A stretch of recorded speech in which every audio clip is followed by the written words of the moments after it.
Good evening. My name is Matt Belinsky, and this is my video presentation for class number 6101.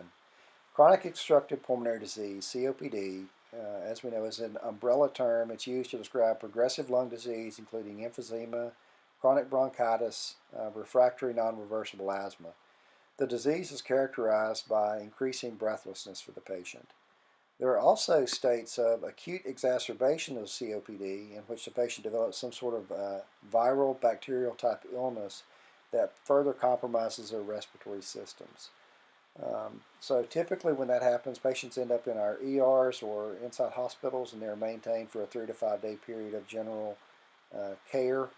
And then once they're back to a baseline state with their COPD, they're ready for discharge.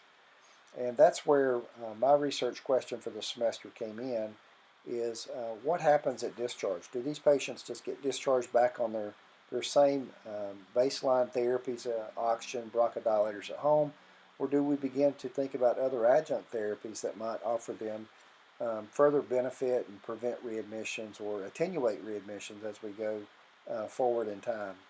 From the slide you can see that my research question will be, or has been, will the use of non-invasive ventilation in the post-discharge setting aid in preventing a readmission for chronic obstructive pulmonary disease?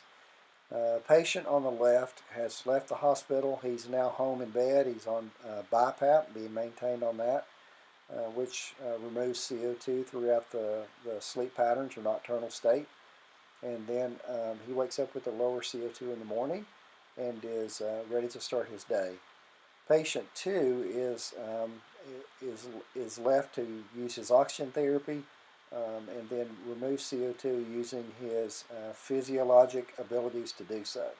So the question, as we began to research the literature this semester, led us to some interesting information. In terms of the scientific evidence, the patient on the left would typically have a decreased 30-day readmission rate.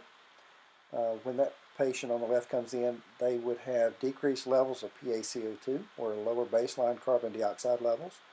They would have fewer ICU stays, and then their length of stay is also shorter, meaning they'd be closer to 3 days versus the 5 days for the person on the right.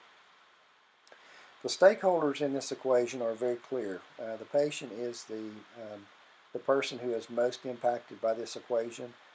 They are the ones who have to do the readmission times. So to keep them into a better state of wellness, shorter admission times or prevent a readmission altogether is a great benefit to the patient. The other ones are physicians, caregivers, respiratory therapists. Those people at bedside maintaining these patients day in, day out are also stakeholders.